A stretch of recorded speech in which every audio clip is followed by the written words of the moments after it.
It was a busy time on that, as you can imagine. It's going to be busy for the wing in general just to get ready to go for deployment. It was the first time Shaw has deployed as many folks as it has since Desert Storm. To your point, it's very similar of a concept and an idea. Technology changes, but the thought process hasn't.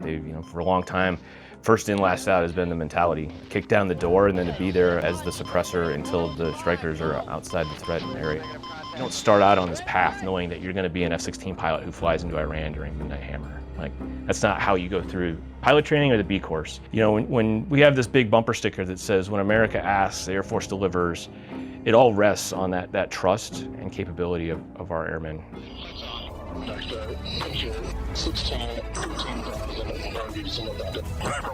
Sir, thanks again for joining me here on the podcast. Excited to talk to you. I'd like to kick it off with, what is your role? What is your job here at Shaw Air Force Base? Yeah, Rain. So my job here at Shaw is to be the fighter wing commander for the 20th. In that, for the deployment responsibility on there, we have the 3 F-16 squadrons that we have here. We also have 4,500 airmen that up until recently would deploy in different cycles. So we needed to make sure that they were trained and ready to go for deployments, whether that was out to the Pacific, out to EUCOM, or into CENTCOM. And then we're also responsible then to take care of the installation itself here at Shaw Air Force Base. Big hat to wear, and obviously I got a lot of buddies who are still here, and as you kind of alluded, from the Pacific to the Middle East, that's a wide range of problem sets. That's a wide geographical area. How do you manage that? How do you lead that? What are some of the biggest problem sets you have to address to be able to answer at a moment's notice to handle all the threats, all the needs of combatant commanders? Yeah, I think probably as a fighter wing commander, one of the biggest things you can do to prepare is kind of sit back and then watch what folks are doing after giving them their initial guidance. So, our number one priority is readiness. It's our LOE 1, our line of effort 1. In that, though, there's different training sets that folks are prepared to and for the AORs that they're going to be assigned to go to. So whether that's within the fighter squadron, folks training for a specific AOR that they are fragged to go to through the global force management process. And then also the occasional onesie twosies of re-highlighting a threat from a different AOR just so that they stay familiar. Making sure your intel apparatus has a worldwide focus, and then tailor some of that as units get closer to the AOR that they're going to. Then also for our folks that work on the mission generation and support aspect of it, making sure that they are airmen that are trained up and ready to go, whether that's through the CBRNE, so chem, biological, radiological training on that. Making sure they're good to go with their, all their immunizations, physical aspects on there. Just to make sure that we keep the machine running and ready from there. And then when we get focused to get someone out the door, we have a huge logistical train that our LRS folks manage to get folks through the processing line, making sure everything's good to go and get them out to the fight when they do it. So it's a pretty cool machine to watch. And when we do it, the biggest thing throughout the daily basis on here is watching as we get further and further along with plan the action milestones along the way. And then just making sure that, you're kind of providing a little bit of, hey, have you thought about this? Have you thought about that? Just trying to back them up in their decision making, because they're laser focused when you give them a mission on there. And your goal is just to kind of send them in the right direction and back them up along the way. It's a big thing to put your arms around. And I really like to figure out, where did your story start? How did you get involved in pursuing a path in the Air Force to sitting in the seat you're sitting in now? Where did that begin? So I grew up in the 80s, and I'm a little bit of a tech nerd on stuff, Star Wars fan, Star Trek fan, watched Iron Eagle, also watched Top Gun on there. But, I got a fascination with, technology as we were going up through the space race and, seeing the Cold War stuff go on. I was about 11 years old, 12 years old when Desert Storm happened. Obviously, that was kind of like you're a young kid, but you're watching all this stuff happen. I was like, how can I get involved in something that, appeals to me in that regard and still, serve the country? My grandfather had served in World War II. I always thought that was a pretty cool story. I grew up in a small town in Iowa, so it wasn't a huge military presence beside veterans that I'd seen in Veterans Day parades, Memorial Day parades on there. But they were usually leaders in the community, and so I don't want to say outspoken personalities, but people who were out there and you saw them doing things. And so I was looking at something, like what could I do from there? Also, I was getting ready to go to college, and I was like, it'd be pretty cool if I could get somebody to help me pay for it. I was going into engineering, and made sense to me if I wanted to work on airplanes or space stuff at the time that I would go to the Air Force. So I did Air Force ROTC, applied for that, ended up doing that at the University of Minnesota. Thought I was going to be an engineer, and oddly enough, my junior year, my vision dramatically improved. And like one of the last days that I could apply for pilot training and had to take the PIXM test, on there with all the different things that did. Found out I was eligible. Tech sergeant at our detachment told me, she's like, hey, do you want to take this test? I was like, when can I take it? She's like, you have to take it this afternoon or it's too late. So I skipped class, I took the test, and then later that fall found out that I was pilot qualified. So that's how I ended up getting into the Air Force. I thought I was going to be a C-17 pilot. The Air Force sent me for a year to casual status at the Lakenheath at the 494th Fighter Squadron, which is a Strike Eagle squadron. Had some really great leaders and mentors there that were like, hey, you're going to pilot training in a year. We're going to spin you up for that. So they created an ad hoc academic program, put me in the sims, made me learn to fly instruments. When there was an open back seat, they let me fly in that, take me around England, let me fly on occasion when there was an instructor in the front. So they really set me up success for fighters. And then when I went through pilot training, I was keyed in. I was going to be a Strike Eagle pilot. And then I flew with the squadron commander a few times, Snapper Madison, who he was like, hey, I know you put Strike Eagle first. I was like, yes, sir. He's like, okay. I think you want to fly an airplane by yourself. I was like, sir. At the time, you're like a lieutenant. You just want to go fly fighters. And so he put me in for F-16. And that's how I ended up in the B course of the F-16. And I got picked to go to Misawa, and that's kind of how I got on that journey.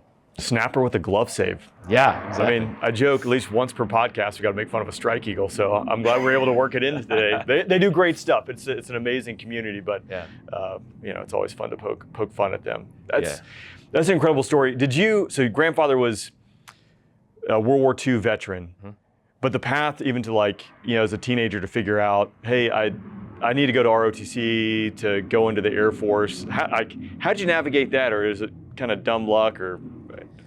A lot of it was just like I said, I was from a town of 800 folks, small town, and I was kind of looking at what would be out there. I looked at Army ROTC, I looked at Navy ROTC. It was something that I wanted to do, and I grew up as a Boy Scout, Eagle Scout, and so I kind of had this drive that appealed to me as, let's see what's out there in the military. And then it was a lot of talking to, my guidance counselor, chatting with folks who had been in the military before that were either retired or did their time and got out and now are doing other things, farmers, educators, so on and so forth. Everybody was very encouraging to just like, hey, if that's a path you want to try out, go try it out on there. Nowhere along that route was anybody like, you're going to be a fighter pilot, here's what you're going to go do, you're going to go to weapons school, or you're going to be a wing commander. And a lot of that along the way has just been having really good mentors who took the time and then just a little bit of effort, asked you questions, found out kind of where you wanted to go, and then cleared a path for you to get there. And so it's a journey that happens really fast, but I think we have a lot of good institutional capability to allow people to find their own adventure in the Air Force. It just takes a little bit of leaning forward and going, hey, I want to go try to do this. And there's a lot of opportunity out there. I think it's really cool, again, coming from a small town of 800. I mean, again, that's a small town to where you're sitting today. And you've obviously alluded to having mentors kind of guide you on the path. I'm sure a piece of that, which being a little humble, is the fact that you obviously have to have the drive to push that. I've always said, I think a part of it, I'm very fortunate I've had mentors put the bumpers and the guardrails up and kind of guide me along the path. But I think too, you also have to ask the questions and put forth a little bit of the effort. What are your thoughts on that? Absolutely. I mean, no career is going to drive itself usually out of there. If you find those examples throughout society, and usually they end up getting a hiccup at some point along the way, whether that's credibility, three things that we teach at the weapons school, being humble, approachable, credible. And probably if your pathway is cleared for you and you don't have to work at all, humility is something you don't learn along the way because no one ever tells you make a mistake, right? That could lead to having approachability issues because, that helps making mistakes help you realize other people can make mistakes and it's okay to do that. And then if you, don't put the work in, it's tough to be credible when someone asks you the hard question throughout that. So, Yeah, it does take drive on there, but it's an exciting way to have drive if you enjoy doing your job.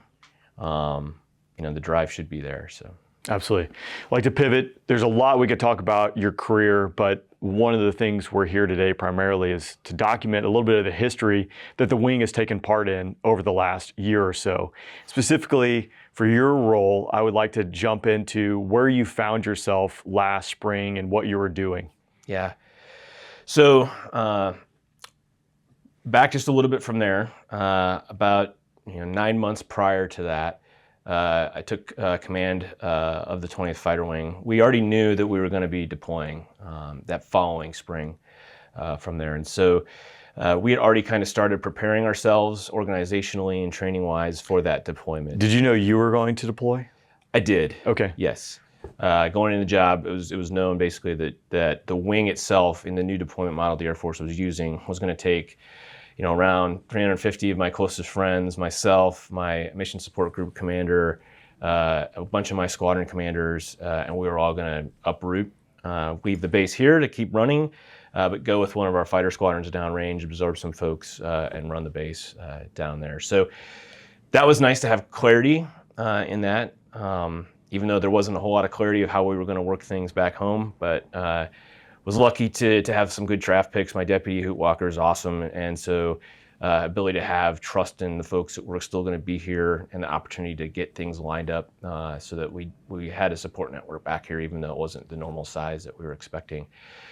But as we went through that, we had some training objectives and all that, and we also, being so close to AFCENT, have ties with them fairly easily, right? They're 100 feet away. I live 3 houses down from the AFCENT commander. Sometimes our folks will flow over there for a staff job after they've been here. And so the communication ties there are really close. And so we knew that things were kind of accelerating in the Middle East. In end of January, beginning of February, the wing itself, the command and control element, went out to Agile Flag Bamboo Eagle out at McClellan, which is an old Air Force base in Northern California by Sacramento. One of our squadrons went to March Air Force Base, and another squadron went to Edwards Air Force Base, and we did command and control distributed through that to go work on that West Coast exercise at Bamboo Eagle Agile Flag. And that was our certification exercise for 15th Air Force, who also is 100 feet down the street. So my boss there. Coming out of that, we had about a month and a half to kind of get ready, and during that time frame, General France invited myself, Chief Grice, our command chief, to come over and start being in their daily ops and intel meetings in the morning, just so we could start developing a picture of what it was looking like there. And that was when Operation Rough Rider started spinning up downrange, which was the counter-Houthi campaign in the Red Sea, as they were launching multiple UASs and then also threatening transit trade that was going through there with the ships. And so we got an opportunity to watch what was happening there before ourselves and our fighter squadron were pushed forward to assume that role on that. So it was a busy time on that, as you can imagine. It's going to be busy for the wing in general just to get ready to go for a deployment. It was the first time Shaw has deployed as many folks as it has since Desert Storm. It was exciting. It was a little bit of nerve-wracking of what we were going to be leaving back here because, as I mentioned, we're the support agency for AFCENT, for the attack wing that's here with MQ-9s. And so just kind of like how's this all going to fit together? The joke we had was that, the AOC here was going to have an issue during the summer with the air conditioning going down. And they were going to call, me or Hoot because they needed help with CE fixing it. My CE troops were going to be forward with me at our base, and I was going to be calling back because we needed more WRM for our HVAC to work where we were at. So unique relationship there on that one, but a little bit nerve-wracking. Again, this is like such a completely different concept in recent times where, again, the whole wing is uprooting. So for those who aren't familiar, this is a big muscle movement that hasn't happened in quite a while. Like I think you alluded to, like Desert Storm, for instance. Yeah, it is. And Shaw is a staple inside the Sumter community here. It's been around, for over 80 years when it was first established. And so the community has grown up alongside of it. So we have really close ties with our community partners. So it's a bit of an emotional event too. It's emotional for families that are in the military and that, but also for our community leaders. They were out at our deployment processing center, wishing us off. They brought out snacks, water, were there just to support. They were hauling bags in for people as people were getting their, chem bags through the processing line. So it wasn't just the base event. It was Right. it was a significant emotional event for everybody who has ties here to the base. So once again, very a prideful moment, I guess, and not like a self pride, but just a pride in, hey, like this place has done it right. We have a ton of support, regardless of what happens. People back here are going to be okay. And so it was an opportunity when we took off in that Atlas Air on the way over there. It was a little bit of a nervous break, but then just also like, okay, we're here, it's time to go, and everything's going to be okay from there. So now you're deployed as the wing commander downrange. You've already mentioned Operation Rough Rider. I'd like to touch on that because again, I always kind of joke or thought it was like, oh, the war is always over, right? You're always going to miss it. But that's something that popped up. It forced tactics to evolve and change. I think Aviano, weapons officer, just got a big award for, coming up with some creative ways to handle some of these drones and things like that. So walking into operation, knowing, hey, you're thinking Operation Rough Rider, what was the wing doing? What were the fighter squadrons doing to prepare to address that threat in that environment? Yeah, so we had a lot of cross intel sharing, for the folks who were downrange, feeding back to us so we could kind of get spun up on what the threat looked like, what the tactics were, the mission sets. The counter UAS threat was something that's kind of new, throughout the Air Force on there. So we figured out some creative training solutions for the squadron to do. One of the key weapons that has gotten developed over the last year has been the AGR-20 Foxtrot, the air-to-air rocket. Ironically, the first weapon that we use in the Wild Weasel role, the air-to-ground rocket, is now an air-to-air rocket coming out of a very same similar rocket pod from there. But a low-cost munition, but something completely different to train to in the employment aspect of it. So that was part of it. Going through training to do a different mission set. The Agile Flag Bamboo Eagle, like we talked about, exercising some of our command and control or some of our support aspects that we don't normally train to, like mortuary affairs or like how do we set up a spec kitchen, and kind of executing some of those things on a daily basis that we don't work on here at home station. And then I was in touch with my predecessor down there throughout all of that. We had done a pre-deployment site survey in November, so we had linkages built between the command teams that were going to be assuming the roles from each other on there. So that helped out a lot as we showed into the theater, and then 3 days later swapped commands and started leading it out there on our own. Yeah, that's incredible. All right, Operation Midnight Hammer. This is obviously, I think, one of the most significant, one of the most complex mission sets that have been executed probably in the last several decades. And you and your team had a pivotal role into this, overarching, but I would like to start with, when did you first learn about that this might be coming down the pipe and you might have to go out and execute it?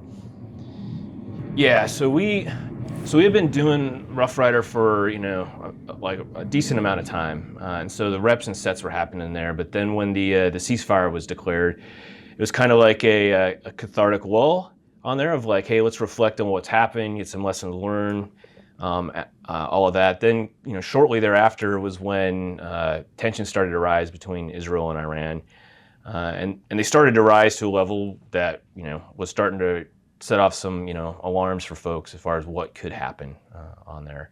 So defensive posture went up throughout the theater. We were in constant contact back here with AFCENT, with planning cells there, with the AOC that's forward, and so there, a lot of buildup of figuring out what assets do we need to bring to the theater, how are we going to support them, are we going to move around some of our support assets, is the place where we're at set up enough for what we're going to be assuming for a role on there. So there were a few weeks to set things up and prep the space for us, but it was probably one of the most unprecedented movements of air power that we've seen since probably Desert Storm, and it happened a lot more rapid than that time frame took on there. So it wasn't a lot of time, and then obviously we have planning cycles and we plan for things, and so some of the stuff is on the shelf. You just have to augment it slightly for the situation that you face at that moment through that. You mentioned augment, right? So, and the short time compression. Can you talk kind of specifically as much as you can about some of the challenges you face when it comes to that plus up, being able to, one, find the resources, absorb the resources, and roll them into the game plan? Yeah, I mean, the The actual iron flow and absorption, like that happened relatively fast of getting more airplanes and that in the theater, like I mentioned. It was impressive to watch. The hard thing is that, the place we were initially built up for the folks that went there to lead the support and the command and control aspect of it, was built around 2,000 people. And we surged up, 220% from that.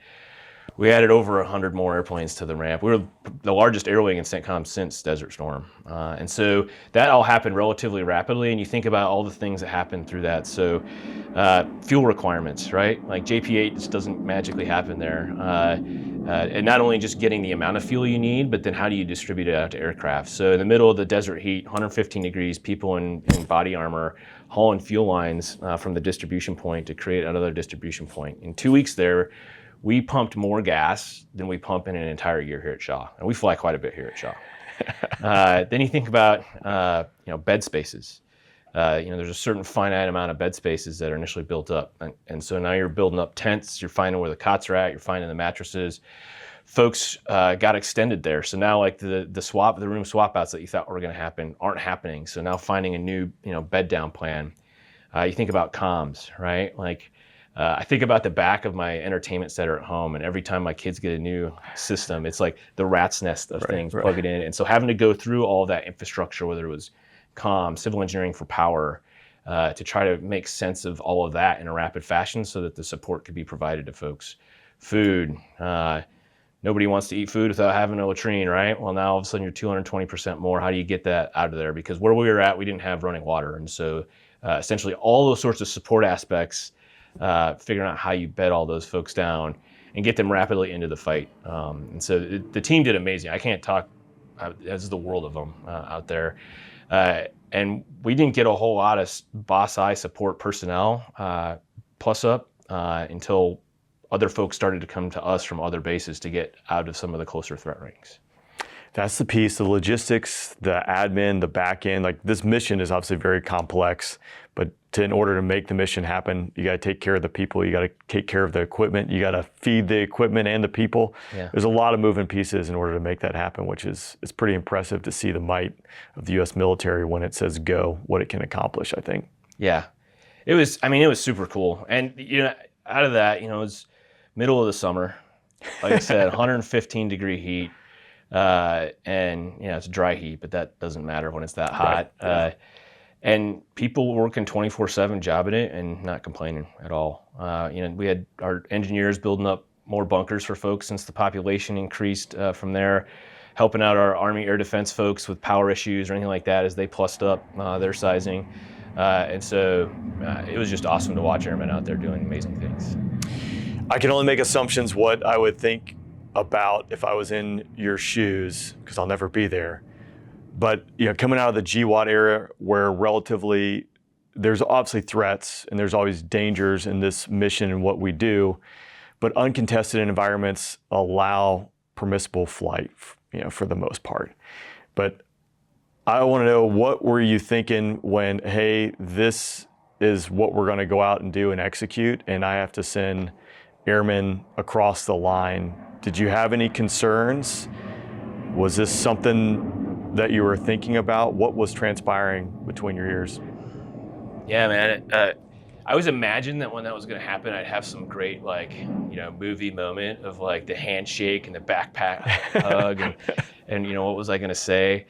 And yeah, it was very emotional to think back on it and to watch it happen in that moment. Because these are people, especially here with the folks that, provided seed during Midnight Hammer from the shooters.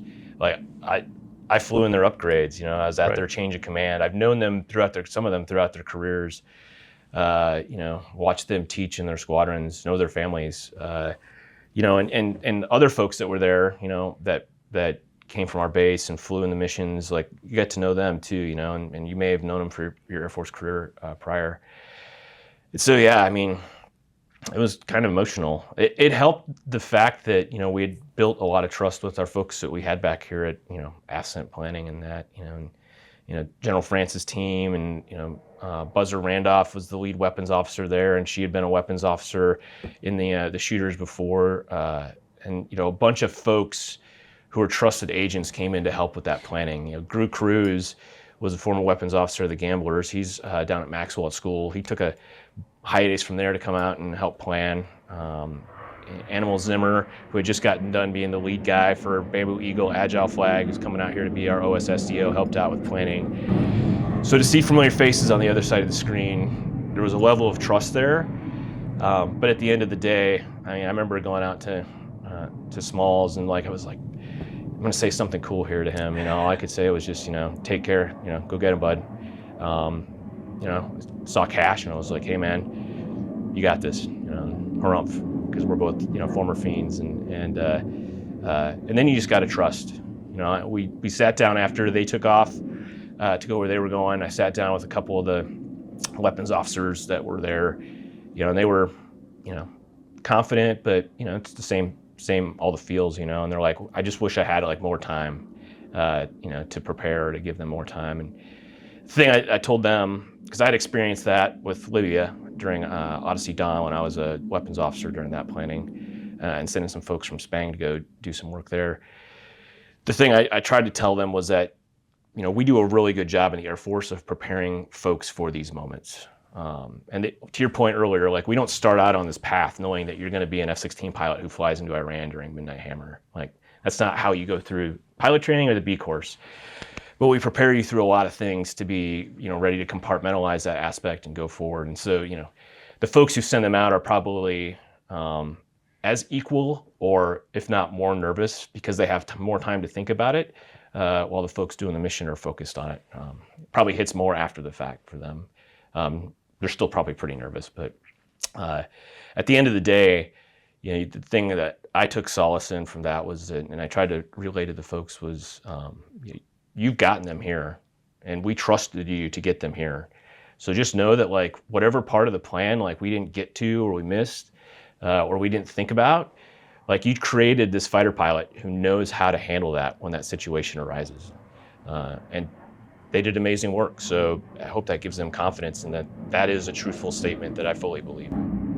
What was your greatest challenge specifically when it came to preparing and executing and making sure the team could go out and do this mission?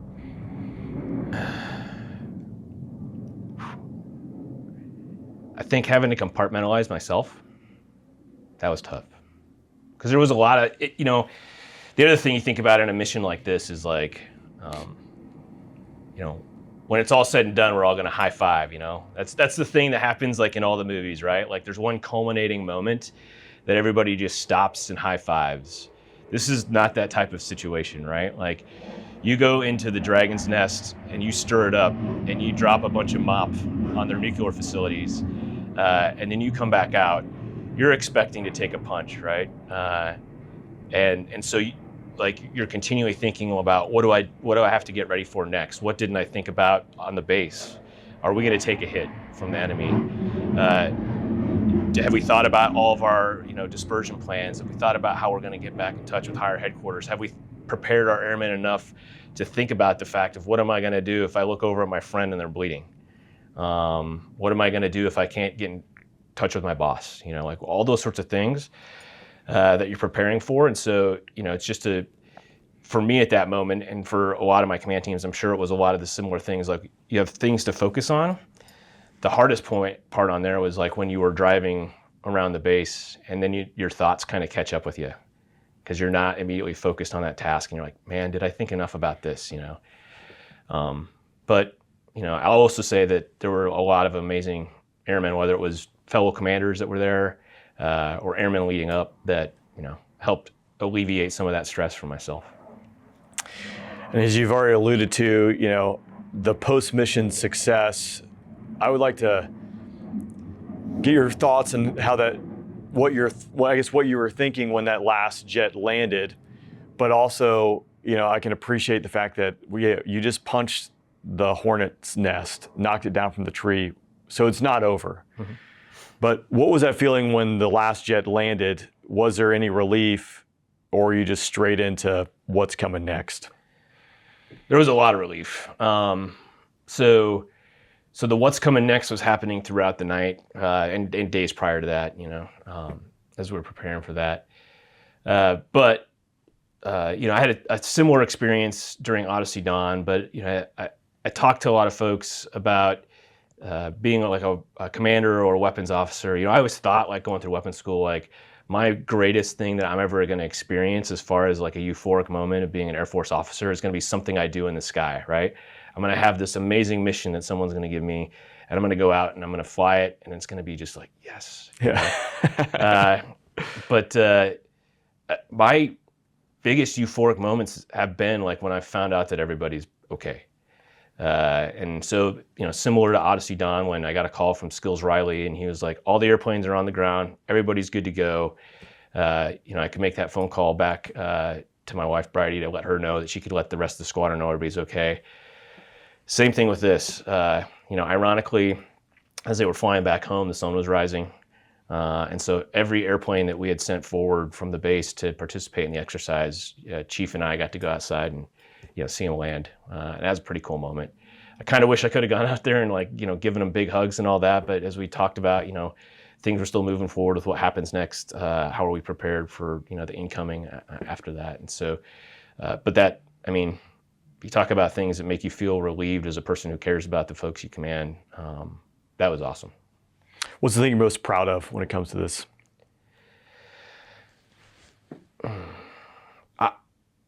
I think I am most proud of just the big Airman A. I'm very proud of our pilots that did this mission. They hung it out on the line. They went out there to protect their fellow airmen, like the true Wild Weasel mission out there. Whether that was Midnight Hammer or Rough Rider, they were in between the threats, and their fellow airmen that they care about and wanted to see live through the missions. When I say big Airman A, though, like just watching the entire team, build that base up 220%, bring on the huge fuel resources, find more vehicles for everybody, get everybody connected rapidly, find spots for people to sleep and live and work. And, when you watch them all work together and like just do the mission and do it well, I can't think of a single fight that broke out during the entire time frame. I'm sure there were little scuffles here and there, but nothing that reached my attention at all. And I saw like airmen just like staying positive in ways that were amazing. I remember, one logistics troop we had. He's a POL guy, and our fuel system there for our trucks wasn't the best. And sometimes it would go down, so it had to be manually fueled. And so I'm driving to work to go fly one day during Rough Rider, and I get to the fuel pump. He's there. I haven't met him before. Turns out he's from another base that had just augmented us. And start having a conversation with him really quick. And he's excited to be there. He's like, I got my tent, I got a bike, I'm excited to be here. This is awesome. I'm like, cool, it's great to meet you, man. I was like, look for me about 9 o'clock, I'll be taking off. So, maybe I'll see him at the DFAC, maybe I won't. Well, I end up like seeing him on our little boulevard we had there with barbershop and gyms and stuff like that. And he's like, I saw you take off, and I was like, cool, we had a little conversation. And then he took it on himself to, like, in the times that we had downtime, as things started to let down after Midnight Hammer, to like be a Latin dance teacher for people on the boardwalk there. I had an airman who knew me from Shaw here. He's an FSS airman. When we went into the Midnight Hammer planning and all that, we were doing 24/7 ops, and we didn't have a ton of 06 leadership, so long shifts, 14, 16 hours. So you're not in the DFAC. You maybe go grab food and you come back to the operations center. And he asked one of our tech sergeants, he's like, is Colonel Hicok okay? She's like, yeah, he's fine. He's like, I haven't seen him around. Let him know we're thinking about him, And so the entire team was there to help make sure that we all got through it. They did amazing things to make the mission happen. And the culmination point, like I said, of 6 of our Shaw fighter pilots flying in, doing the Weasel mission was just awesome to see. And I think they all take pride in exactly that. We took the mission that the 20th Fighter Wing does here, took it forward, and did it spotlessly. Yeah, it's pretty incredible. Again, I just jump back to that's the threat that we've always been training against. A near peer adversary with an advanced integrated air defense network that can reach out and touch you. And the fact to actually go out there and execute and get all the planes to the point where they needed to go and back out safely is really, it's really impressive. Yeah. And I'll tell you something else that was really cool. Like I said, earlier to you, this is the 60th anniversary of the Wild Weasel mission. Yeah, we had 4th and 5th gen Weasels there doing the mission together, a huge amount of them. And people took on that mindset there as well, of the resilient portion of being a Wild Weasel, just getting after the mission, figuring out how to work together. The tanker squadron that was there, actually, their logo that they made for their deployed patch was a, KC-135 with a Wild Weasel on it. Basically it was like, we feed the Weasel mission out of there. So everybody kind of, took that with them, and it was cool to see that camaraderie. Yeah, I mean, well, that just ties into the piece of like just what it takes to get one of these jets airborne. And the Wild Weasel, I'd say being a supporting asset, right? You're out there making sure that the Striker can get to the target. I don't know if this number is true. When I was doing demo, I'd always say there were 700 airmen that were standing behind me to get me in the cockpit, from the guys and gals guarding the gate, the chow hall, maintenance, aircrew flight equipment. There's so many people that have to do their job, and they have to do it flawlessly in order to go out there and allow this mission to be executed. Yeah, I mean, that's 100% true. And you think about, I'll go back to the conditions they're under, right? 115 degree heat with the amount of aircraft we had out there. Most of them were sitting out in the heat. If you've ever worked on an F-16 in 115 degree heat, if you don't have your stuff on right, you'll get burns, obviously, on your skin and that. And then, you're working through it. So dehydration, all that, building up the weapons, making sure different configurations are working. As you said, guarding the gates in your IBA, as the sun's pouring down on you.